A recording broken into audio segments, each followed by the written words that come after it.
worst thing to happen to a gambler is I won. I won 2 jackpots, and that became my evil money. Found myself getting deeper and deeper and deeper into debt and doing things that I thought I would never imagine. And it takes a toll mentally, physically, financially. A friend of mine taught me how to play online poker, and I got hooked. We're also throwing relationships aside. We're also ignoring the people that we love. For me, the casinos always made me feel wanted, welcome. I would mortgage the house to pay the bills because I was using bill money to cover my gambling.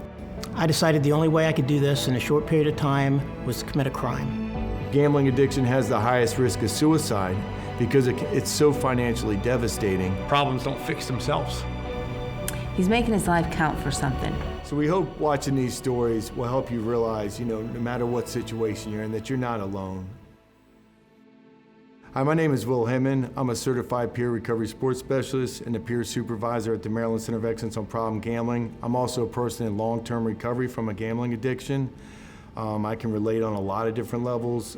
Certainly there was a lot of underlying issues too. They talk about addiction just being a symptom of something else going on. I was separated from my wife, going through a major life transition. With the job change, I was struggling with substance use and mental health and a whole variety of issues. But when I got hope was when someone else shared their story with me. And we want to try to let people know that there's others out there in recovery that are here to share with them, because I think a lot of people are really isolating and concealing this addiction and afraid to reach out for help or afraid that people won't understand. We just want people to know that there are people out there that do understand, and we'd love to have that conversation with you. Even if you're not ready to stop gambling completely, just have the conversation. If nothing else, you can work towards harm reduction, reducing the amount of time and money you're spending gambling and whatever your goals are. There's harm reduction for gambling too. It doesn't mean you have to go straight to complete abstinence.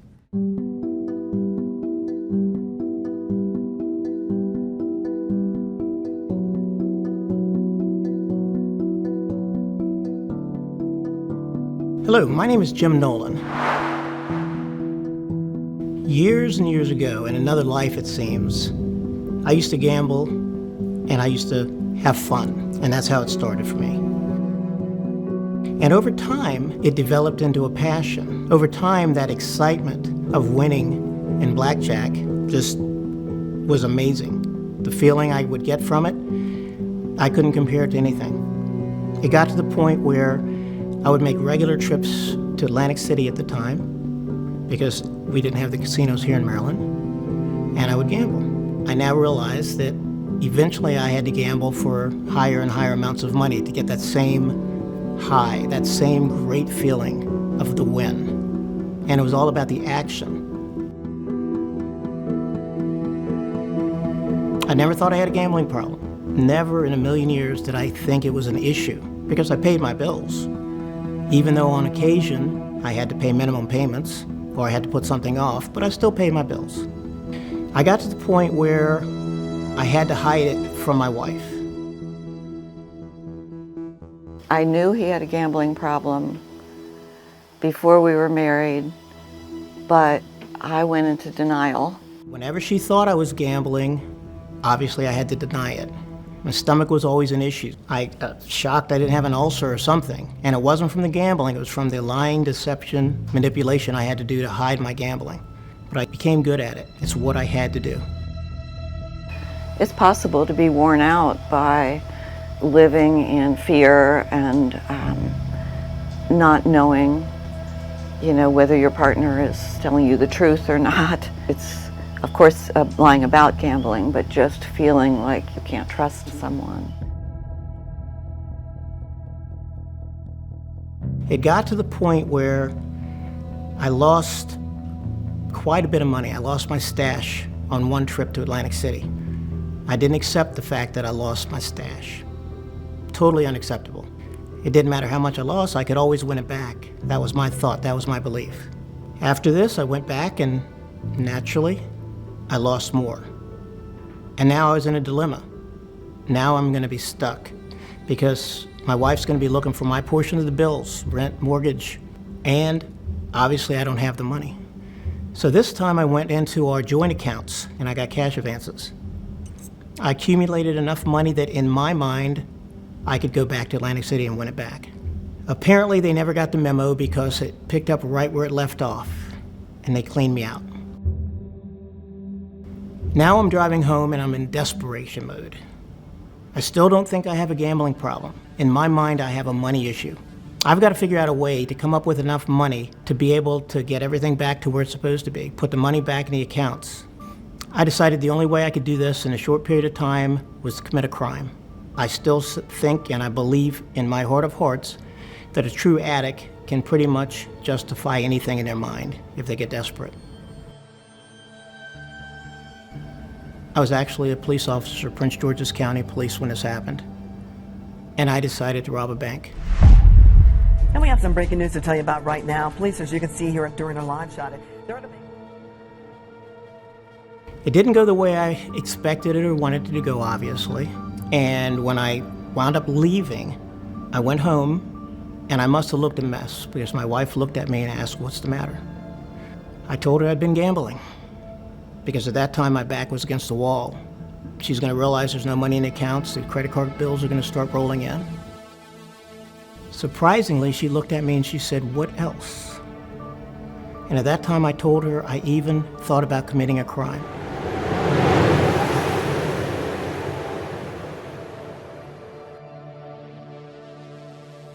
It was unbelievable. It's still unbelievable, actually, to talk about him in this way, because that's not his character. That's not anything that would ever be in the realm of possibility. But that tells you the power of a gambling addiction.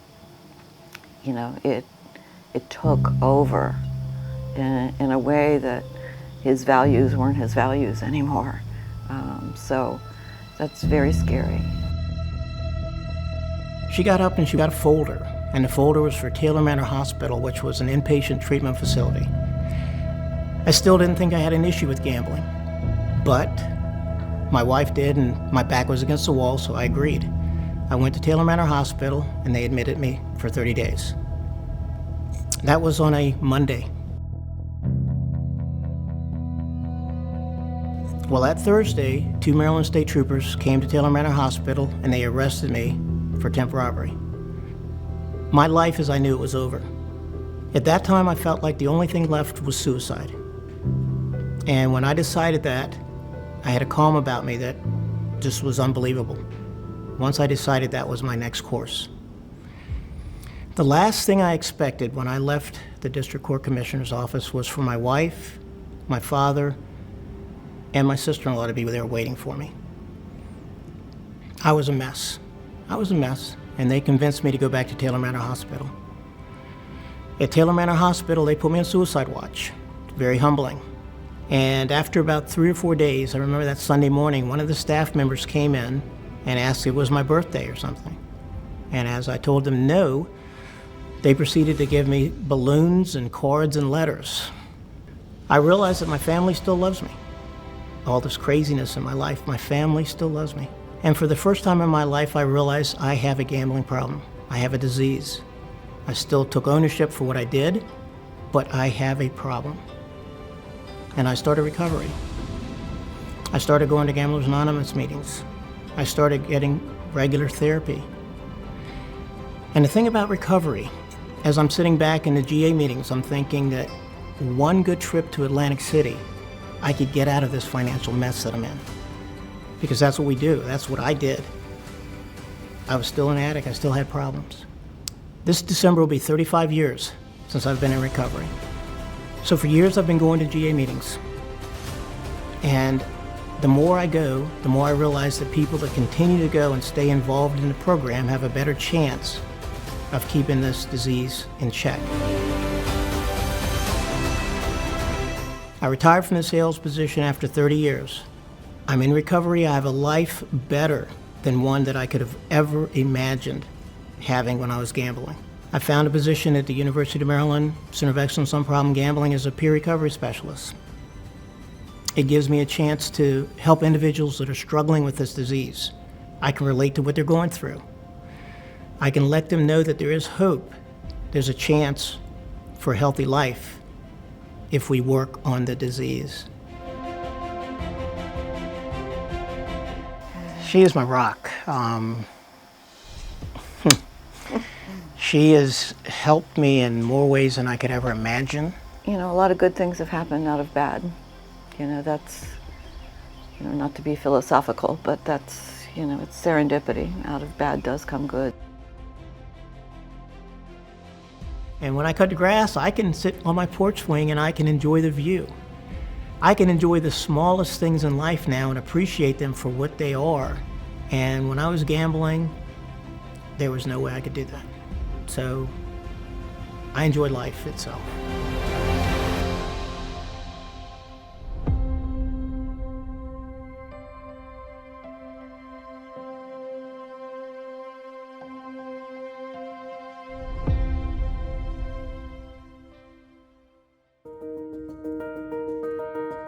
Hi, I'm Karen Miller. I live in Maryland. I work for the Maryland Center of Excellence on Problem Gambling as one of the peer support specialists. I was so down in the dumps all the time, and I didn't even realize it. And I could have found the help, and I didn't. So I beg people, before it gets too late, before it progresses like mine did, don't live your life spending money that you can't afford and that you're losing time with your loved ones, because they're the most important. My favorite memories are being outside playing, riding my bike, and playing in the dirt with the gravel and stuff like that, so I was a little bit of a tomboy. But I graduated high school, I did some college, and then I started having children in my mid-20s. Between the 4 children, they were all 3 years apart. It was a little chaotic. I certainly wasn't Leave It to Beaver, but we certainly had good times and bad times. My husband was hit head-on by a drunk driver, and after the accident, he got on opiates, and so he had an 18-year opioid use disorder. And that's kind of when my gambling picked up. I was a bartender for 37 years, so I was constantly selling gambling products. And it was fun. I would get off work, I would take my tips and I would spend them. And then I won 2 jackpots. And that became my evil money. That became a time in my life where, unfortunately, I went on a frenzy for a decade.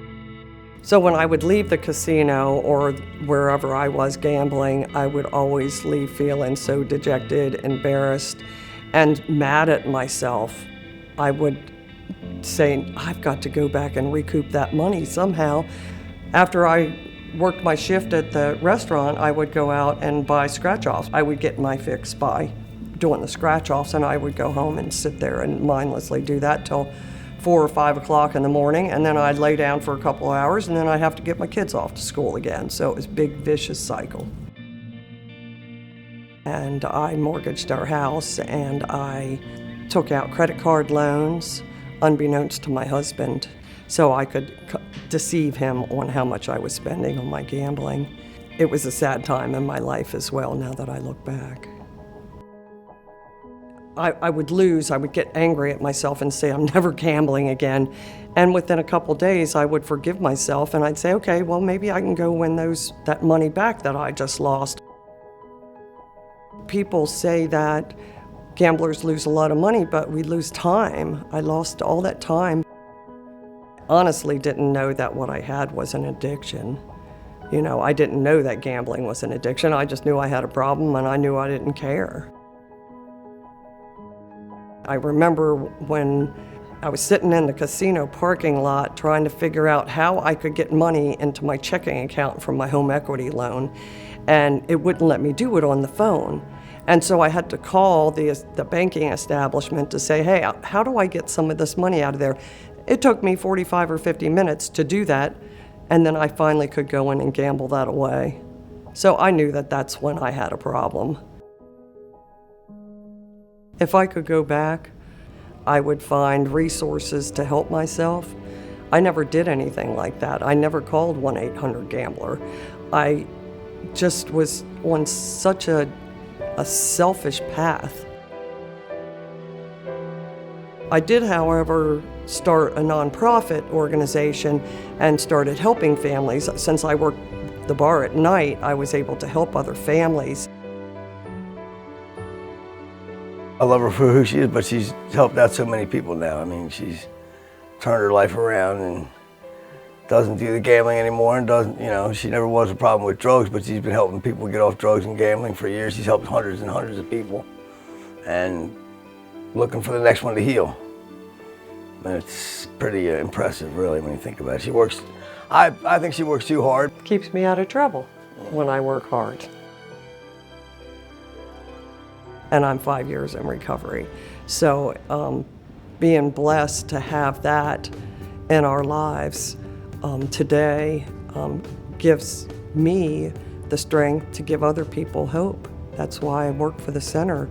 I just am so honored to have this job and to be able to help people because I hurt people, you know, but now I can help them and I can share my lived experience with them and give them hope that gambling is not what it's cracked up to be.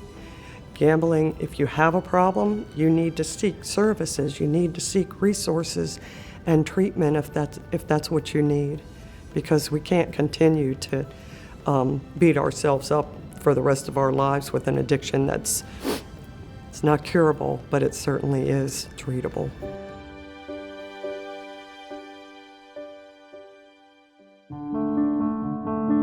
I'm Rob, I'm 25 years old, and this is my story.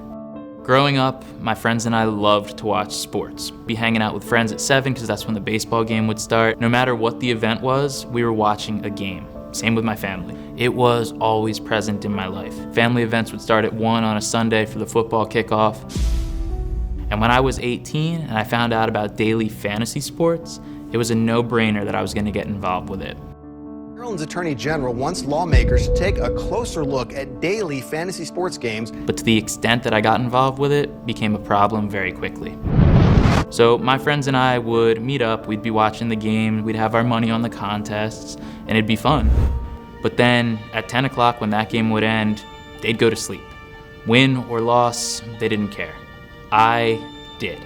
If I had won money, I wanted to win more. If I had lost money, I wanted to get it back right away. Being an 18-year-old, I didn't have a super high-paying job, so at the time, the idea that I could make money with gambling, it made me so excited, and it made me feel like I absolutely had to keep going. So I got into a good school, and I went down to Washington, D.C. to start my college career when I was 18, but very quickly, I stopped caring about the classes, and I cared about gambling. I'd moved from daily fantasy sports to actually sports betting by this point, and things were a bit of a roller coaster. There were days where I would win money, but of course more days where I would lose money. And where things really began to deteriorate for me was when UMBC upset Virginia in the March Madness tournament that year. UMBC makes history! They were the 16 seed and they beat the 1 seed. It was the first time that it ever happened in the tournament's history, and I didn't have a bet on the game. The only thing that might be worse than losing a bet as a problem gambler is not gambling on a game that you would have won. The frustration that I felt from not having money on that game led me to take all the credit that I had with my bookie at the time and put it onto UMBC's next game versus Kansas State, which they, of course, lost. The history makers are eliminated. And it was the first time that I was finding myself on a downward trend significantly enough that there was strong financial pressure on me to win my way out of the situation. I was 18 years old, and then for the very first time I found myself in debt that I couldn't dig my way out of on a exhibition spring training baseball game. The things that I was gambling on shifted from the games that I loved to watch with my friends to anything that was on TV. And that pattern would play itself out for the next 4 years following that. I would find myself in debt 6 times over the course of 6 total years gambling that I had to work a second job to dig myself out because I was down so much that I couldn't even see a way to bet my way out of the situation. Things really came to a peak for me on November the 12th of 2022. I would spend 12 hours that day on a gambling binge at a casino and also on my phone, to the extent that I ended up losing enough money that I took 3 cash advances on my credit card, maxing it out, and finding myself working for the next 6 months to follow for 70 to 80 hours a week to pay off that debt. That was the last day that I gambled, because I was standing there in the bathroom of that casino counting the money that I had left, and I thought to myself, I really hope I didn't drop any of this money in my panicked haze of that day. Then I thought, I might as well have dropped that money since I was gonna go out and lose it anyway, playing table games, poker, and chasing it with sports bets. That was the first time during that 6-year span with gambling that I recognized that I was never going to make money gambling. But it took me a lot of ups and downs to come to that realization.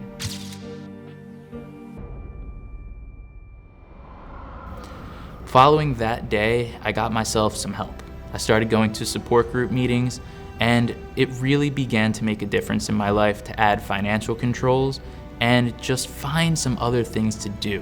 But I didn't know quite what I wanted to do. It would turn out that a month later, when a friend of mine stopped coming to our support group meetings, I would realize what it is that gave me meaning in my life, that led me to feel passionate about my time. And I ended up telling him, hey, man, I don't know what the solution is, but I know it's not going back and gambling more.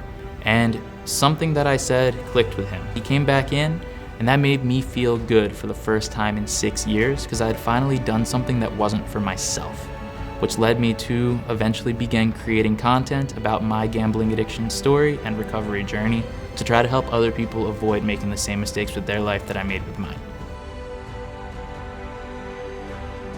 Share this with your friends that gamble because we want to make sure that they're safe while they're doing it. Questions that you can ask yourself to determine if you have a gambling addiction? Let's answer them together. Don't let an early win convince you that you're always going to win.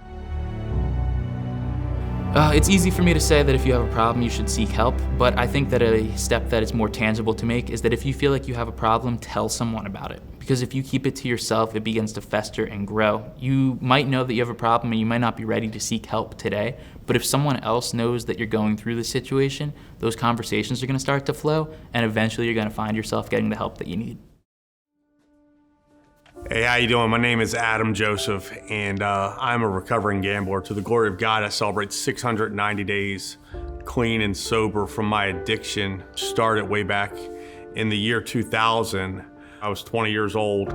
We started betting with a local sports bookie pretty regularly. I thought that I had a grip on sports betting and that I knew the inside track to it. I guess that's kind of like what got me hooked on it. And we continued with this local bookie for about 10 or 12 years. During that time, I got married to my wife in 2003. We had children in 2005. All the while, I kept my addiction a secret from public knowledge. Just me and my buddies that gambled knew about it. What started off as a innocent thing just compounded into something that snowballed out of control. Truth be told, come springtime, I would typically owe my bookie within excess of $40,000 or $50,000 every spring. This became a yearly thing. And 2012 or 13 is when Maryland Live opened, and I got introduced to in-person casino gambling, and that is where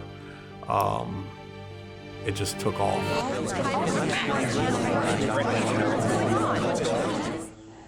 I would find myself in the casino just about every day. Became a high-limit player. I was gambling in excess of anywhere from $5,000 to $10,000 on a daily basis. I would find myself on Friday mornings, actually, before work, gambling away my employees' payroll and having to go to my local check cashing guy for him to cover my employees' payroll checks for the week. I really began to understand that I had a problem. I received a deposit off of a contract, off of a job. I went into the casino and I lost it in a matter of maybe 15 or 20 minutes. The amount was in the $15,000 or $16,000 range. It was at that point that I knew I had a problem, because what I did next, I never thought I would have done in a million years. I went to a Home Depot parking lot and proceeded to beat myself up to the point where I had bruises and facial damage. I called the police and fabricated a story to stage my own robbery to cover up where the money went.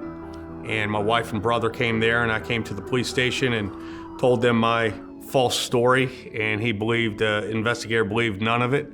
And in a private room, he said to me, he said, "You have to come clean with me. He said, or we're gonna have a problem here. And I told him what happened. A few weeks later, I came clean to my wife, and she found out about it, and it was one of the darkest days of my life.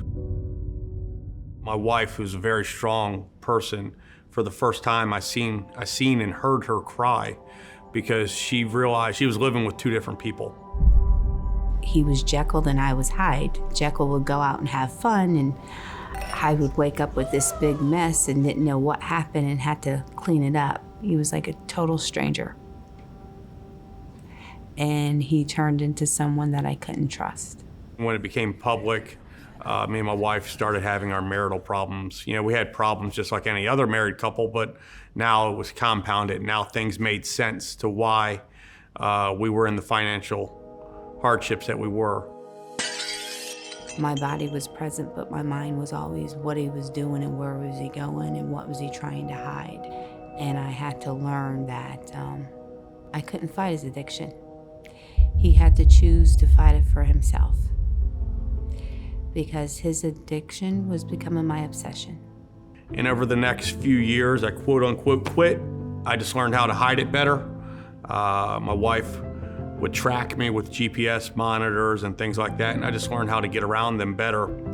And I found myself getting deeper and deeper and deeper into debt and doing things that I thought I would never imagine. I went to the extreme of stealing my brother's identity and using that as a means to gain access to funds, and then also gain access to the casino, because I signed myself out of the casinos. I did a lifetime ban on myself.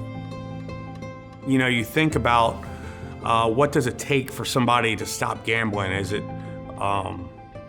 is it a life-changing event? I had a life-changing event. February 14th of 2022, me and my son were involved in a head-on car crash. I was still living a clean life. I was clean from gambling, but as I've been told by so many men that I respect, I wasn't living a life of recovery.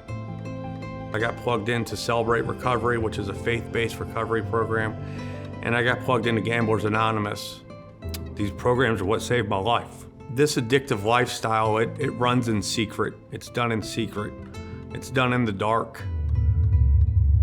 I look at our rooms, at our Gambler Anonymous rooms, and I see the young people that are coming in to these rooms, and it hurts my heart because I see myself. I see 20-year-old Adam coming in these rooms, and they're being bombarded with advertisement. Gambling has become incredibly accessible in recent years. 60 to 80% of high school students reported gambling money in the past year.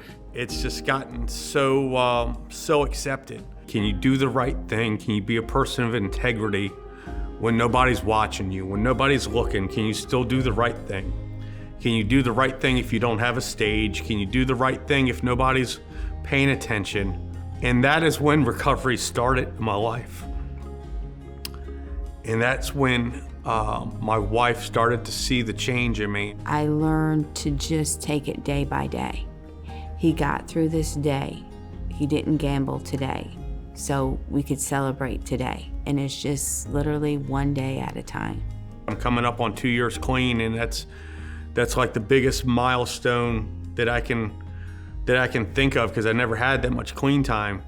But I try not to look that far ahead. I try to look at today and tomorrow. If I can go today and tomorrow without gambling, that's okay for me. That's good enough for me. And then I'll work on, the next day when that comes. I think the first step is when you realize that you can't do it on your own, that you do need help, that it's a life decision, a life change, and a life choice to move forward and don't look back, but just keep on pursuing one day at a time of staying clean and but not doing it on your own. There's people out there that understand what you're going through, because for so long I thought I was the only one that understood my problems, that I was the only one that had these feelings, that I was the only one that lived this way. And then I found out I wasn't. Healing can happen, and freedom can happen, and they don't have to be stuck in their addiction, that they don't have to be stuck and bound by this chain, because that's what it is, it's a chain. They don't have to live in prison, because, you know, I was living in prison as a free man. Even though the journey is long and hard, it's worth it.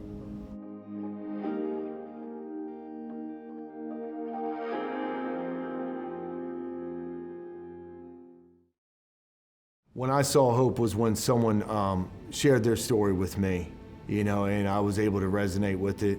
I was able to, you know, their circumstances were very similar to mine. They were very early in recovery, but they had a light of hope on in their eyes. I could not deny the fact they were happy. And when I asked them, you know, they said, I don't have to live as a slave to my addictions anymore. And they said, no matter what happens to me, I know I'm going to be okay. He was enjoying a new freedom. You know, it basically, you know, when you really look back at life, you know, whether it's gambling or substance use or whatever your addictions are, when you finally have that time to really look back and reflect back on your life and realize you've been a slave for many years, even before it may have been a really serious problem. They talk about how, you know, any addiction starts as fun, then goes to fun with problems, and then eventually turns into all problems. But then once you find a program of recovery and you realize you don't have to live that way anymore, you get a real sense of freedom. And that's really when I found hope, is when I heard from somebody that shared a similar story to mine and they had found that freedom.